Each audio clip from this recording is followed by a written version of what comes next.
Welcome everyone to a special episode of Against the Call, and we got a super special guest today. This is Kelton Jordan Johnson, aka Jordan Johnson, aka Coach J. And Coach J, how's your day going so far? Life is good, man. Thank you for asking. How's your day going? Going quite well too. I'm just happy to have you on, man.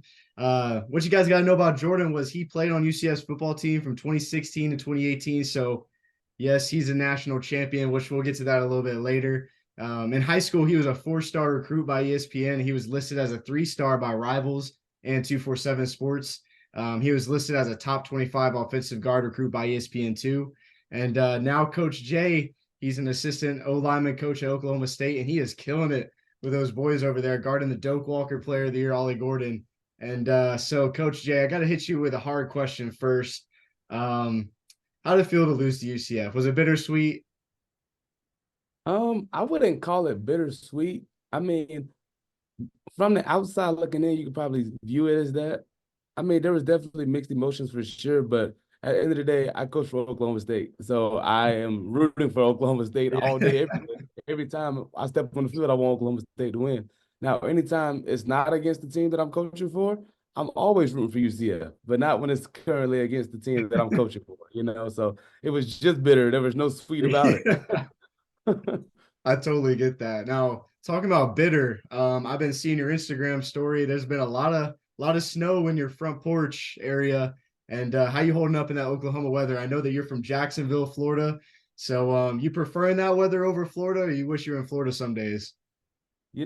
I had never seen snow before I left Florida, for obvious reasons. And I lived in Florida my whole life through college. So it was just a very eye-opening experience for me once I saw snow for the first time, which actually happened in Michigan. I was coaching for a university called Madonna University up in Michigan, and I moved to Michigan in the middle of the wintertime. So that was like a big change. But honestly, you would think that like someone from Florida would hate living in Michigan, but Mhm. like it was such a big change for me that it was awesome. Like it was like, yeah, it was cold all the time, and I spent a lot of my time indoors. I was still able to see something that I was never exposed to at all growing up. So it was really cool. And I got a chance to experience what winters are actually like. Because in Florida, it gets cold, but I wouldn't call it winter. So I've come around to the cold weather. Still not a huge fan of it, not going to pretend to be, but it's definitely different and it's still enjoyable because it's different. Yeah, of course. Now you got to start adding that shoveling snow on your daily routine, I'm pretty sure. Um, Luckily, I live in an apartment and they scrape oh, all that before I wake up. So I'm good. Now, when I get my house one day, then I have to worry about that. okay. That's coming soon. That's coming soon. But Exactly. you mentioned before you started coaching at a little school in Michigan, and I just wanted to ask you what made you decide to get into coaching? It kind of just happened, just by the way of my connections and who I know. And I actually was living in Daytona Beach at the time. That's when I first got into coaching. I um I was training to go to the NFL. And unfortunately, when I didn't get drafted, the program and the team and the coaching staff that I was coaching for, that I was training for, I should say, that was training me for the NFL, they allowed me to join their staff as a strength and conditioning coach. So that's how I got into coaching. My first job as a coach was as a strength and conditioning coach down in Daytona Beach on the same staff that I was training for. That's So it insane. was really cool to just stay connected with those guys. Coach Tom Shaw is awesome. He gets the fame and the glory for being Tom Brady's personal trainer. So he's coached guys like obviously Tom Brady, but Chris Johnson and Saquon Barkley, just to name a few. And just being around a guy that is that notable in the coaching game was huge for me starting out. So it kind of inspired me to go do bigger and greater things as a coach. Yeah, he's gonna rub off on you a little bit. I mean, you already Sure. got those guys rallying around Ollie Gordon, so only time's gonna tell. And can you also tell us a little bit about your time coaching at Cincinnati? I was able to see a few snapshots of that, and I just want to ask, like, what you learned there, and how it improved your coaching abilities. Oh my God, I learned so much at Cincinnati. I was coaching for a guy named Mike Cummings. He was the offensive line coach there, and I was his assistant. Now, Coach Cummings has been coaching for I think 37 years consecutively.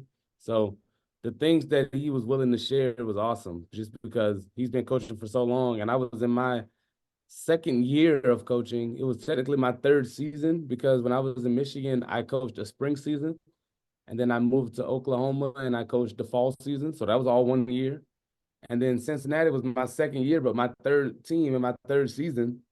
And in my second year of coaching, you thought you know a lot about football, given that you played college football on one of the highest levels, highest stages, and you thought that you know a lot about football. And then you get there and you're coaching big time ball. It's like, all right, you know a lot of stuff, but now it's time to know even more stuff because you got like it's just higher demands of coaching, so it's levels to it. So I learned so much there from not only just coaching points, but off the field stuff. Like we use programs called Exos and Visio, and those two programs are huge in college football coaching. Like if you don't know those two programs, those two softwares, you're gonna have a hard time coaching Division I college football. So once I learned those, and now I know them like the back of my hand, it makes me a better coach, and it is also makes me more marketable as a coach just because I have those skills now.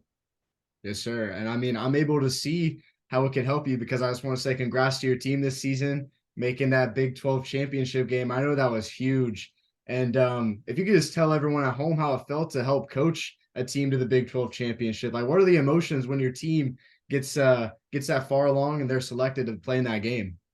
It was awesome, man. Just to see those guys kind of bounce back from the rocky start we had to the season and being able to make the Big 12 championship and win 10 games was awesome.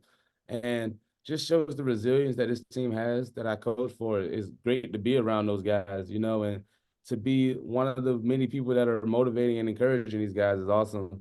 And just having those kind of guys to be willing to play for you makes you feel good as a coach too. Like they're being receptive to the things that I'm giving, and it's just a win-win for everyone. That's perfect. And with you coaching at Oklahoma State and you're talking about the receptiveness and everything, is there a guy that's on your squad that you're just like, he reminds me of me whenever I was playing at UCF? That's funny that you've asked that because I just mentioned to our coach the other day that I see a lot of me in one of the guys that I coach. His name is Noah McKinney, and he was the backup for us this year, so you probably won't see him a lot on the film, Mhm. but he's someone who I'm kind of a little bit harder on than the rest of the guys, just because like I know he has a lot of potential, and I see a lot of the qualities and things that were holding me back as a player. So I'm trying to bring out those qualities and like limit the things that were holding me back as a player. So I see a lot of potential in him, and he will probably say that I'm harder on him than everybody else, and he'll look at it as, oh, he's so hard on me, blah blah blah. But my coaches were harder on me than some of the other guys, and I understand why. And when I was a player, I didn't understand why and thought he was just against me. But looking back, I'm like, thank you for being hard on me. So one day he'll look back and thank me, and I'm looking forward to that day. The greatness is seeing greatness, man. I love it. And now, how did you land a job at Oklahoma State? Honestly, just networking. A coach that I coached for previously helped get my resume to the top of the stack just because he knows the quality of work that I put in and the quality of work that I'm willing to not leave the office until it gets done type of mindset.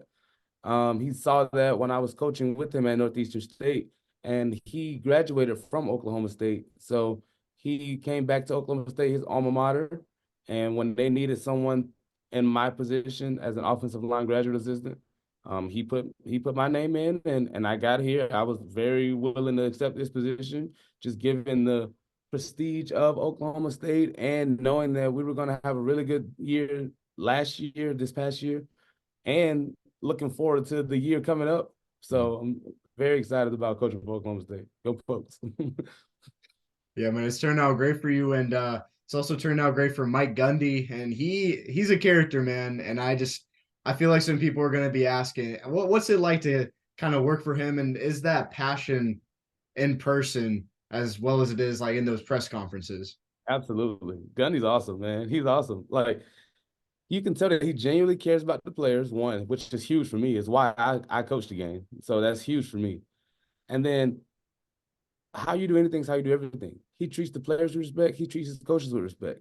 Mm. And that's either hit or miss nowadays in college football coaching. You know, it's like there's hierarchy of who's a coach and who's not a coach and assistantships and all this other stuff. Mm. But Coach Gundy treats everyone with respect and it trickles down from the top.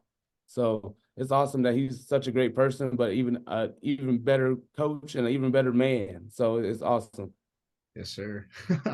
I knew he had to be a great guy just from that passion that you can see in those press conferences, and uh, also that iconic clip where he's just talking about how he's just 40 years old. So, What's crazy is that like I had no idea about that. Like everybody around here knew about it because obviously he coaches here and this is Oklahoma and he's kind of like a staple, a household name in Oklahoma.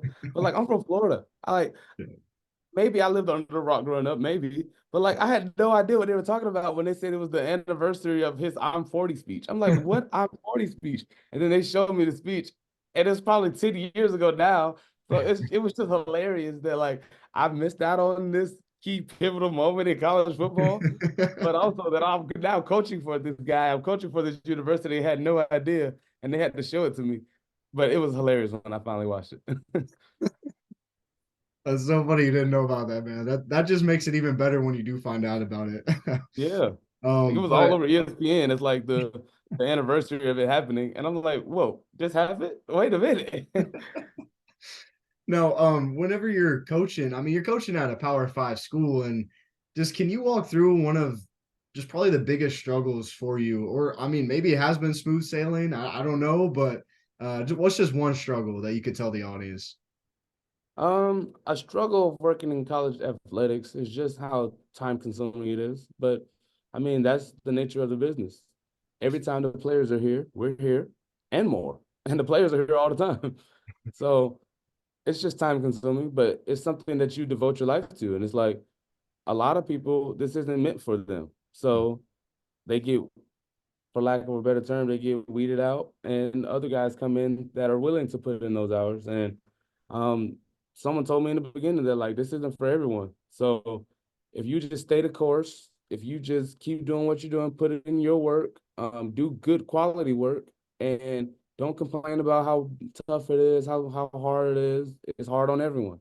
So like, don't take it so personally, Yes, sir. and you'll go far just based off attrition because it's not for everyone. There are gonna be people that decide that this isn't for them. It's not worth it. And as long as you're the one of the people that decide that this is for you and that it's worth it, you'll be fine. So looking back, it's like, yeah, it was hard in the beginning, but now it's like smooth sailing now because I've decided that this is what's for me, you know? Yes, sir. Yeah, you found that little inch, and now you're going with a mile here. And Exactly. you you obviously been killing it. I've been saying that before, and that adversity. I mean, you've been facing adversity throughout your entire career. However, I mean, you got an early start. You were a freshman offensive guard coming up against Michigan in only your second week. And I just want you to walk me through those emotions, man. I knew they must. Where were the nerves at? I mean, I just couldn't believe that there was 103,000 people in one building. Like that was crazy automatically. So the stadium at Michigan is kind of different though. Like most stadiums kind of go up, you know. Okay. Michigan Stadium goes like out. Okay. Yeah. So it was a little different, like not as intimidating as you would think. Hmm. I mean, I was still an 18-year-old freshman straight out of high school though. So like nervous, sure, but like it's time to go. Like you got no time to be nervous. Like go play football. Go play the game that you've been playing since you're 4 years old. Like it is Exactly. what it is. Go play football. So those nerves immediately went out after the first whistle, probably. But it was still crazy to have that many people in one room, in one building, in one stadium, for sure. Man, that's crazy. Saying Michigan Stadium and all that after they just won a natty. I love that. I Yeah, love for that. sure. In your sophomore year, though, you switched from a guard to a center. And I just wanted to ask, like, did you make that decision or was that a coaching decision? That was definitely a coaching decision. Um, they recruited me as a center though. They brought me in the whole recruiting process, talking to me about playing center. And at the time, I had never played center in my life. First time playing center was at UCF. Never played center before. I was a guard predominantly, and I played some tackle. I played a good amount of tackle in college. I mean, in high school. I'm sorry, not in the college at all. But in high school, a good amount of tackle, but predominantly a guard. Never snapped the ball once until I got to UCF. So that was a learning curve a little bit, but playing center honestly is the easiest position on the offensive line. I mean, that's probably a controversial statement, maybe. I think most people would probably agree with me though. Once you snap the ball, like, which is definitely the hardest part. Don't get me wrong; it's not an easy thing to do, snapping the ball with a 300-pounder across the ball from you. Like, it's not an easy task, and I'm not gonna pretend like it is. But once you get that accomplished, and that just becomes muscle memory, doing it so many times, it's like riding a bicycle. Like, I can snap a football right now, and I haven't played football in 4 or 5 years now. So it's muscle memory. It's ingrained in me now, and I probably have one bad snap my whole career. So like it was obviously something that was trained and practiced over and over again. We used to have to do 100 perfect snaps after practice every day. So like I've gotten pretty good at snapping a football, but now I can coach snapping a football, Mm-hmm. Mm-hmm. and help them understand that this is a very not easy position. Don't confuse simple with easy. It's a very simple position. You snap the ball, you block to the left or you block to the right. You generally have help either direction. So as long as you can snap the ball, which is your most important task, and then be a verbal communicator, because no one likes the center that's just no. Open your mouth, get us all on the same page, instill confidence in the rest of the offensive line. The way I say it now is that you are the root of the tree. You initiate everything. So if you are up there not confident, now the whole line isn't confident. You need to instill confidence in the rest of the offensive line, the tight ends, the quarterback behind you, the running back, the wide receivers. You instill confidence. So communicate that and say it with your chest. Don't just, oh, I think we should go to this guy. No, be very demonstrative about which guy we're working to, get us all on the same page, and now we're ready to go snap the football. Yes, sir. So I enjoy playing center, and now I enjoy coaching it. Would you say that like the center and the quarterback, I mean, kind of fight for leadership, or is you got to have that good bond right there? I think that a ship with two captains sinks for sure. So the center is in control of most things. Mm-hmm. The quarterback is in control of all things. Mm-hmm. So like I would make protection calls as a center, but at the end of the day, the quarterback is the one who needs to be protected. So if he saw something that I maybe didn't see, or he saw it differently than I saw it, he has the free jurisdiction and trump power to say, no, we're doing this instead.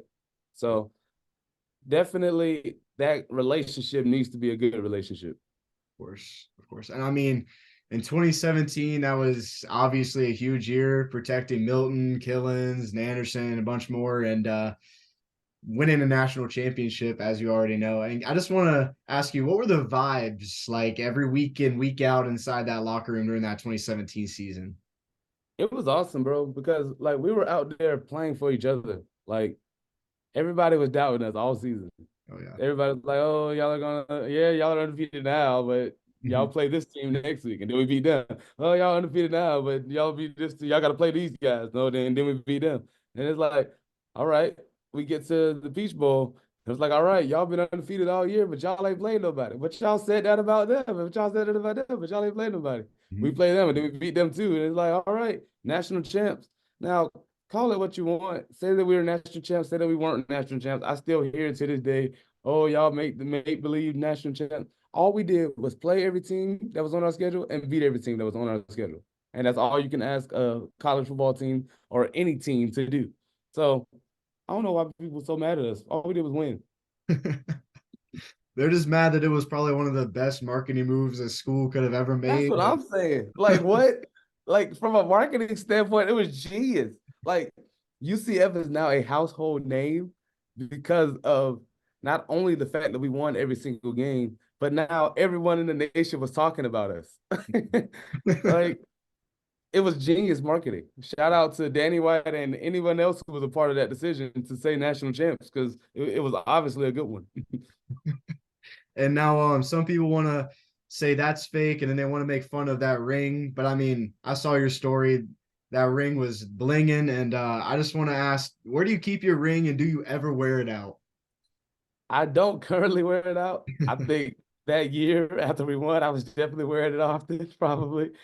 Um, it's back home in Jacksonville though, my mom. It's at my hometown, my actual home back in Jacksonville. But I mean when I still had 2 more years left of college, I was probably strutting it around all the time. Anytime I went out, it was like, hey, check me out. But those were good times. And looking back, I wouldn't change a thing. It was awesome. Yeah, I mean, those are great times for sure. We got to ask, what was your favorite memory from that season?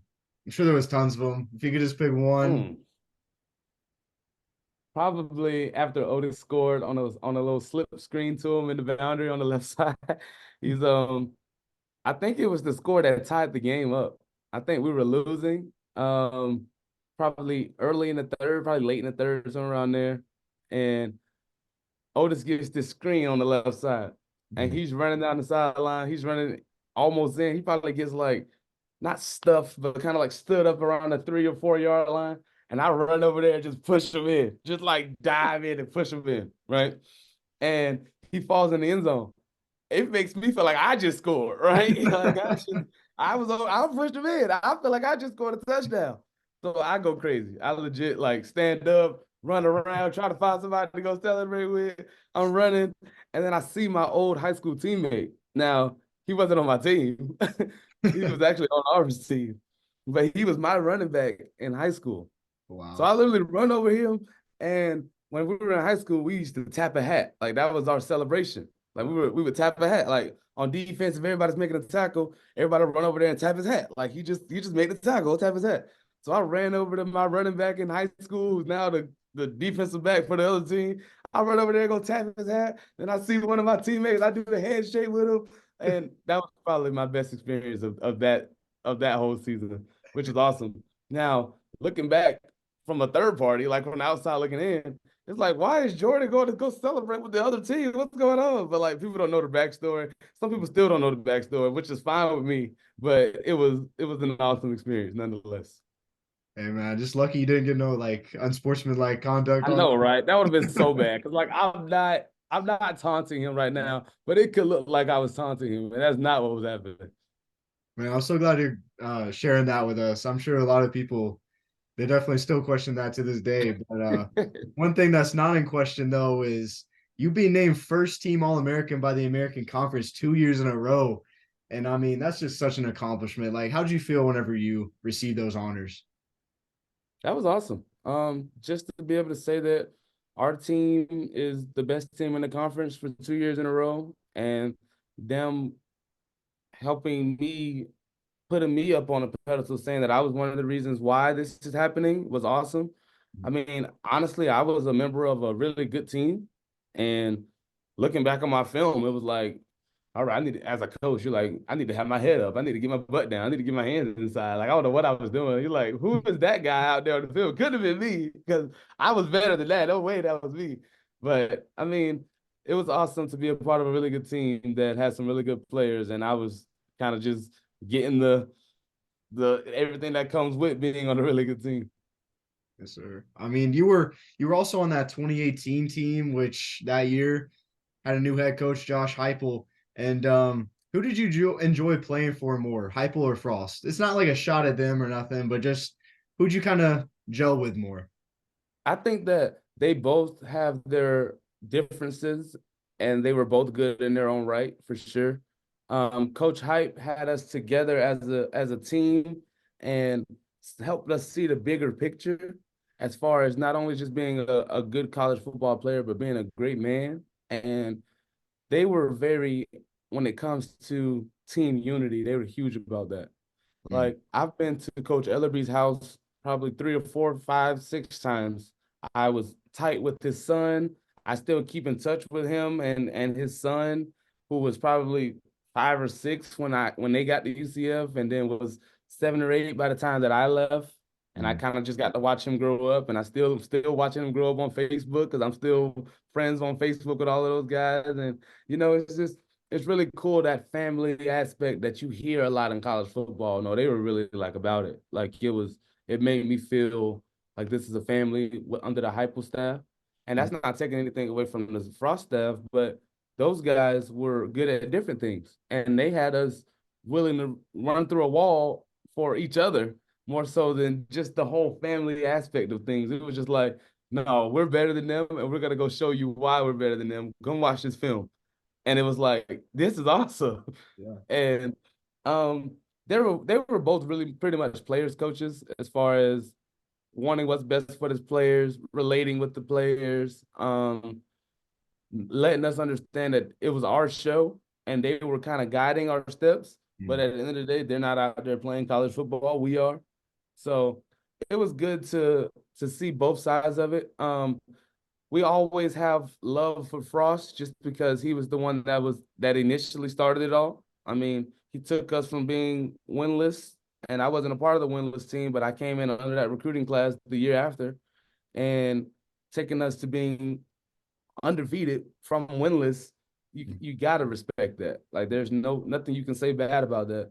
Now he had what happened after he left UCF, but it has nothing to do with any of us. So it was awesome to be a part of that, you know? For sure. That UC family was that's definitely what it sounded like right there. For And sure. now I got to ask this. I typically ask it with a lot of football players. Now, the number 72, did that have any significance to you, or were you just kind of given it? You just had to ride along with it? I know 100% it had significance to me. My older brother, he now coaches for the Florida Gators. He was definitely someone that I was inspired by growing up. It's basically our family number. He wore it in high school. I wore it in high school.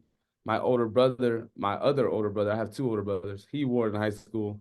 So my oldest brother graduated high school in 2011. My other brother graduated high school in 2014. So after my brother graduated, my second brother, he got the number. And then I actually played with my second brother because I graduated middle school 2013 and went to high school there. And he was graduating 2014. So I did get a chance to play with him for 2 years. And during those 2 years, I wore the number 71 just because my brother had the number 72 already. And then when he left, I got the number 72.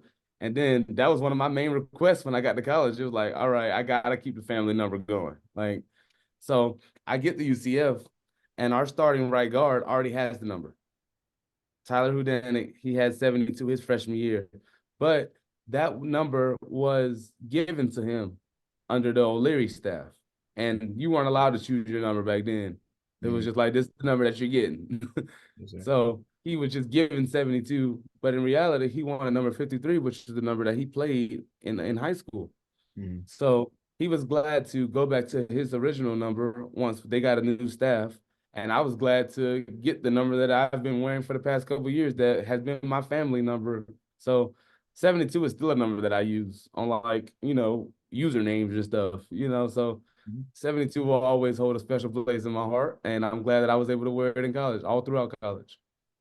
Now, speaking of your brothers, I mean, what's the weight feel like on your shoulders to be the best one out of them, even though you're the baby? Um, you have big shoes to fill as the youngest, especially when your brothers are notable at their own rights, given that they've already done the things that you're about to go do and they did them really well. It's like, all right, it's either you keep it going at least on par or better, or you are not as good as them and you don't want that name. So you got to do something good. Good luck. So it was cool coming behind those guys and being able to have my own respect and not only just their little brother respect. Yeah. Well, I mean, you're coaching at Oklahoma State, your brother's coaching at Florida, so I think you got a little bit of a better shot at winning a natty as a coach, but that's just me. Um, Yeah, uh, that's what I'm really excited about for next year is that we got a really good chance to win the Big 12. And now that the whole college football playoff is expanding, you get an automatic bid to go to the playoff. That's like a huge recruiting pitch now. It's like, we win our conference, we're in. You want to come here and play for a college football playoff or what?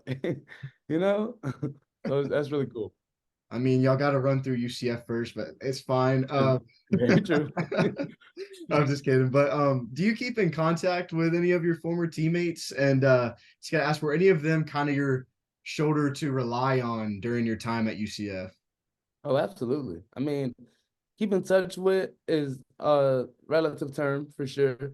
I mean, we all have social media. We all are still in the group chats we were in when we were in college, and we still keep in touch that way. And you know, not the same relationship that you had when you were spending every single day with each other in the locker room, hanging out and going to parties together and going to class together and stuff like that. But we still keep in touch. We probably all live in different areas of the country now, but we Yeah, definitely stay in touch. Um, you said a couple of, just to name drop a couple of guys. Anthony Roberson was easily my best friend in college. He was our tight end when I was in college, and he's one of my best friends. Richie's doing really good with the Falcons. KZ's with the Tennessee Volunteers now, so he's great. mhm, Otis passed away, but that was my right hand man, brother from another mother. I still keep in contact with his mom. She's awesome. All kind of guys, man. There was a bunch of guys on that team that were awesome. We still got our UCF Snapchat group chat that we chime into every now and then. So I still keep in touch with a lot of the guys, AK, all those guys, man. They're awesome. So I miss playing just because of the guys that I played with more so than winning all those games we did. that's awesome. I mean, I'm sure that group chat does the group chat ever light up, or is it just kind of like every once in a while? It's just a every once in a while thing now. Back when we were still college football players, I think all of us are old guys now. But back when we were still college football players, it was lit, as we said back then. That's awesome. I just want to move into my last few questions, and these are kind of just like some personal questions for you, getting to know you, past just the coach and player side. One of my first questions will be just where did this passion come about for drumming? I mean, I've been seeing you drumming all over the place, and it's music to my ears. But I just want to ask where that come from. I picked up drumming about 2 years ago. I was living in Cincinnati and just wanted a hobby in the off season. I got there in the springtime, so was busy with spring football, but spring football does leave you with a little bit of free time to go do the things that you enjoy. And again, I was learning Exos and Visio during those times. So it was a huge learning curve for me in general because I it was two softwares that I had no idea about going into, just like drumming. So it was like I have always had a crazy love for music. Like I was the guy before the games with my headphones on, screaming to the top of my lungs all of my favorite songs. So like I've always loved music, but now I have a greater appreciation for it just because I know what's going on underneath the music more so than just what I hear on the surface level. So it was fun to learn about drumming. When I first started, I had no idea what I was doing, just in there. I bought an electric drum set off Facebook Marketplace for cheap, and then they're just boom, doom, doom, doom, doom, doom, doom. And then now, like, it's just to be able to see that progress is cool. And like just being able to relate it to football or just coaching in general or learning, because that's what you are as a coach. You're a teacher. So, like, to be able to teach yourself something and watch videos on it and learn about it and like see what you respond well to and what you don't. Like humans are humans. You're gonna respond the way that humans respond to things. Like some people are auditory learners, some people are visual learners, some people need to put their hands on it to learn it. So just being able to understand my learning styles helps me be able to teach to different learning styles. Oh, you don't get it this way? Okay, I can show you this way.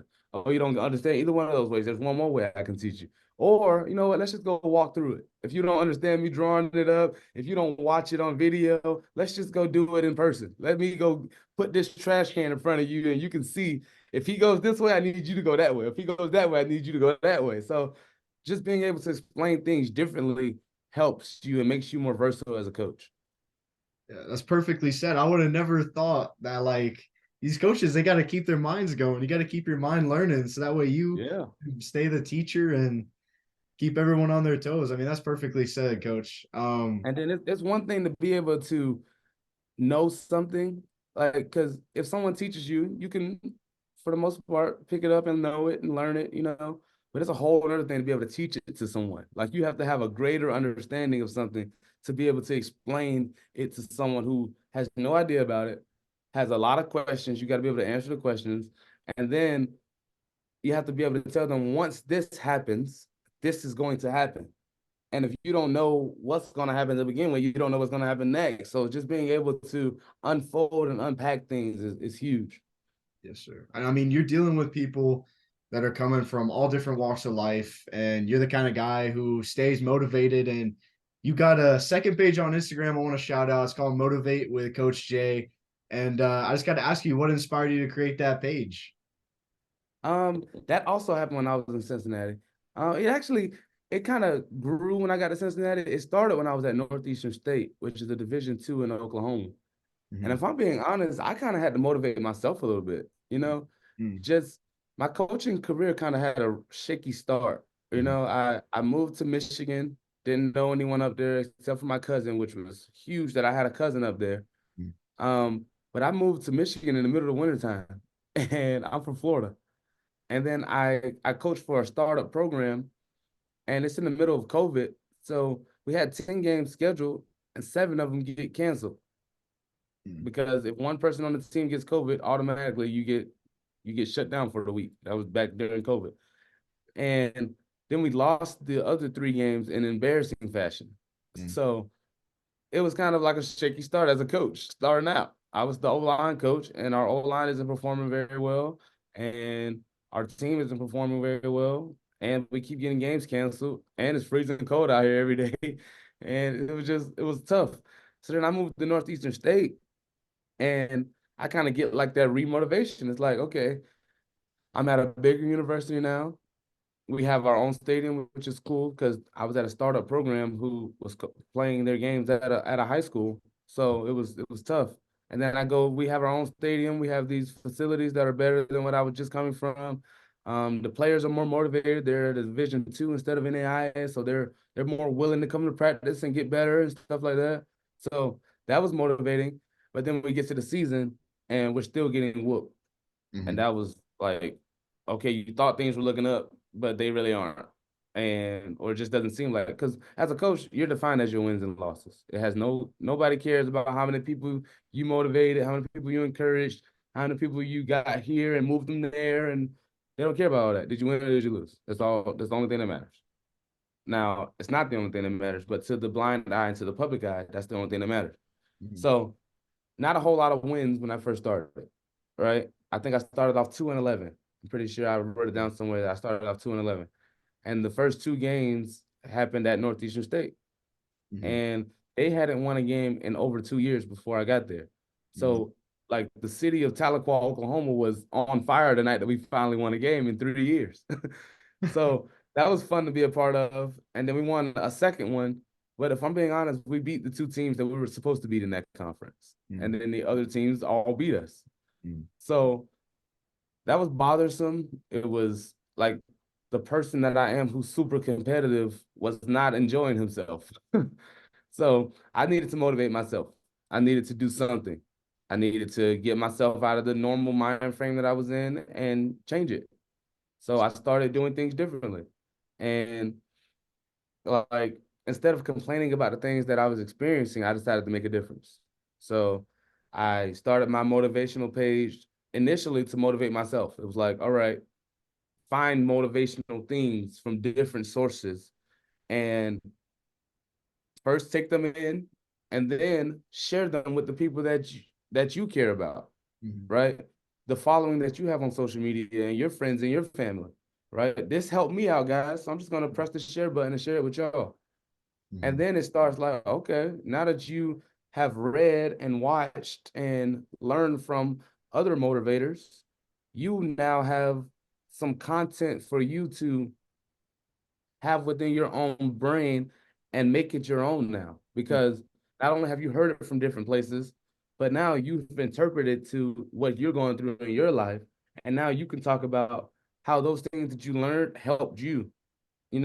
So I was able to just kind of use my platform to, in hopes, inspire others, and not directly, but just posting it on social media. And if you find this helpful, great. So that was awesome that I started to motivate with Coach J page. And honestly, when things started getting really stressful for me at Cincinnati, Mhm. because like that was a very high stress situation, just given that they were coming off a college football playoff and they were expected to win. Mhm. Like when I was at Northeastern State and when I was at Madonna University, nobody expected us to win. Like the games that we did win were like great, but like they had just come off two winless seasons, and and Banana they hadn't had a season before I got there, so nobody expected us to win. When you get to Cincinnati, it's like, all right, we win here, you better keep winning, or it's going to be out with the old and with the new. Mhm. So that was a very stressful situation. So I kind of stopped drumming a little bit at that time. Like when you first do something, you're always gonna start off hot, start off fast, right? I played the drums every night for like 6 months. I was fun. It was fun. I was doing it. Then I started getting stressed out at work, and I was like, all right, I gotta stop drumming. I gotta focus at work. And then stopped the motivational page too in that time. It was like, all right, I need to stop trying to motivate others and motivate myself and motivate this team to go win some games because out with the old, in with the new if you don't win. Mhm. So I kind of stopped it then. And if I'm being honest, I still haven't tapped into the motivational page as much as I would like to Mhm. in the future. Just haven't picked it back up as much as I did pick back up drumming because drumming, I wanted to use it as like a way for me to like de-stress. And when I was in Cincinnati, it was fine. I felt like it was kind of adding to my stress. So I cut it out. But then when I got here, and the culture is just so much different here. Again, Gundy's awesome. So he's been here for so long. People know how things operate here. Mhm. So I'm just the new guy coming in that has to learn how things operate. And once I started rolling with the punches and understanding how things roll here, I picked up drumming seamlessly and I started taking a class with the director of percussion here, like the guy who runs the band, who runs the percussion instruments at the band. I took a class with him, and he's teaching me all kind of stuff, and it's like whoa, like eye opening. Then I start relating it to offensive line play with him because he's fascinated about the fact that I'm a coach, and I'm fascinated with the fact that he's the drum coach. So like we're just kind of relating about that. He's like, yeah, just like how the offensive line don't get no credit and get all the blame when it sounds bad, but when it sounds good, nobody says, "Hey, that drummer was killing it." Like, no, that's just how the offensive line is. Like when the offensive line is going good, nobody say a word. But as soon as the offensive line missed a block or miss a beat in drumming, it's like something's kind of off. Yeah, you So pick just up. being able to relate with him and relate about that, it was like it was great. It was like it helped me understand that all things are related. All things are one. You know, everything has a rhyme or reason, and they all relate to something about something. And you can find a correlation to just about anything in life. Mhm. So being able to experience that is gonna help me go get back into my motivational phase. Because honestly, that was a huge uplift for me when I was in Tahlequah, Oklahoma. It was like I don't know a whole lot of people out here. I'm in a little small town in Oklahoma, and it's just morale is kind of low. Mhm. We're losing a lot. So that was a good thing for me to do to help me get out of the headspace that I was in. I started, doing small things like picking up after myself and, stop complaining about how bad things are and make them better. Mhm. So that was great for me. And I'm so glad that I decided to do that. And I hope that I even do it more in the future. Yes, sir. You were able to like kind of see that motivating yourself can help you motivate others. And I mean, Exactly. that's what a great coach does, man. And Yes, sir. hey, it is the off season, so maybe you could put a little bit more work into your account and get that going back. I'd love to see that. Yes, sir. Yes, sir. We shall see. And hopefully that'll help you kind of get back Oklahoma State to that Big 12 championship. And I just got to ask you, how well do you believe UCF is going to do next season? And I'm sure that you'd like to see them go against the Hokies in the Big 12 championship. I'm sure. For sure. I mean, it'll be great to play against my alma mater again. I'm currently 0-2 against my alma mater. I lost to them when I was at Cincinnati last year, and I lost to them this year at Oklahoma State. So I'm hoping that I get my first win against my alma mater. Nah, But I'm always rooting for UCF. of course. Excuse me. I'm always rooting for UCF when it's not against the team that I'm coaching for. So I'm wishing them all the success except for against Oklahoma State. Yeah, that 1 week, just you can't, man. For sure. So this is a big question that I do have for you as we're dwindling down here. I'm sure that you are going day by day. as we all do. But in the long term, could you see yourself being a head coach? Absolutely. I think that being a head coach is different nowadays than it ever has been. Just with the whole NIL world and the transfer portal and everything else having to do with college football athletics. Um, I believe that I have a great enough influence and a good enough effect on the guys that I coach that they will be willing to listen to me at a greater, level than just a graduate assistant. Mm-hmm. And the greatest level of them all as a college athletic coach is a head coach for sure. So I could see myself being a head coach 100%, but there's still levels to it. I'm not pretending like I'm ready to be a head coach right now today. I am currently a graduate assistant, and I am learning a lot from the guys that are quote unquote higher up on the totem pole. And I'm appreciative of everything that I've learned over the past couple years, and I'm looking forward to everything I'm going to learn soon. Yes, sir. I mean, ATC, we rub off a little luck here, so I'm hoping that one day we can see you be a head coach, man. That'd be awesome. Yes, And sir. before we go, I just want to ask you one last question. I just want you to give a little bit of insight into One Kid Orlando and just what they stand for and how you're a part of that. So Anthony and I mentioned how he was my best friend in college. Him and I were each other's best friend, like first friend in college. Like he sat at my table at his first meal as a night at UCF, and we hit it off ever since. And back when we were sophomores in college, we started One Kid Orlando, where it was just us as some college football athletes, some kids, for lack of a better term, trying to use our platform to benefit the youth of Orlando. Mm. And we got a couple kids, a couple toys the first year. And second year, when it comes back around, we're like, all right, we want to make an even bigger impact because last year was awesome. We wanted it to be even better. Oh, yeah. All right. So we started recording ourselves on video, posted it on social media, asking the UCF fans to support our movement, support our cause to make sure that the youth of Orlando, who probably wouldn't get a gift, make sure that they get a gift for Christmas time. So that was awesome that he had that in him to want to do that. And I was kind of the guy that was like, why not? Like, yes, let's do that. I'm with that.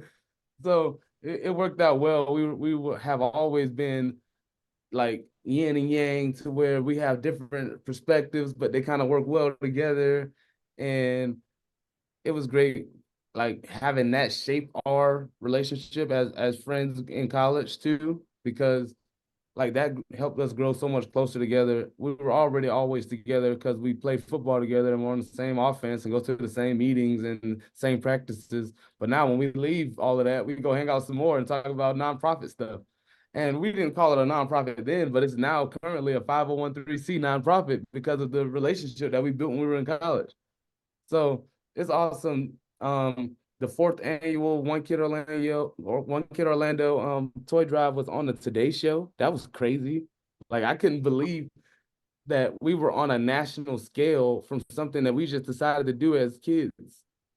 So that was awesome that our impact made the national stage. So the following year we decided to keep it going because we saw how many people we were impacting and that it was such a positive thing to do. And even though neither one of us was living in Orlando anymore, we were like, we still want to benefit the youth of Orlando because that's who's helped us out so much thus far. Mm-hmm. And this past year, the sixth annual One Kid Orlando Toy Drive was huge too. Just because we were able to raise over 1,000 toys for the youth of Orlando and distribute them throughout Orlando, even though neither one of us made it back to Orlando this year. We have huge sponsorships and huge friends and family and people on our board of directors now to run things that even though we aren't there and we just similar to this, meet with them on a Zoom call to talk about the things that we want, and they may make them happen. And it's great to have people like that on your team. And as a coach, you understand the importance of a team. Like there are things that I'm good at, there are things that the people around me are good at, and we work well together. And that's what helps us reach this common goal. So it's been great. I love being the co-founder of One Kid Orlando. Man, that is so awesome. And if you're worrying about it, it will be in the link in the description. We're gonna link Coach Jay's link tree. It has all the links to One Kid Orlando. And man, it's just so awesome to hear how impactful of a person you really are, Coach Jay. And I just can't thank you enough for being on our show today. Thank you, man. Thank you for having me. This was awesome. Yes, sir. And we'll be able to catch you guys in the next one. Go Knights, go Hokies, and let's see what's in store for next season. All right. Go Best of luck Pokes, to you, baby. Coach. Yes, sir.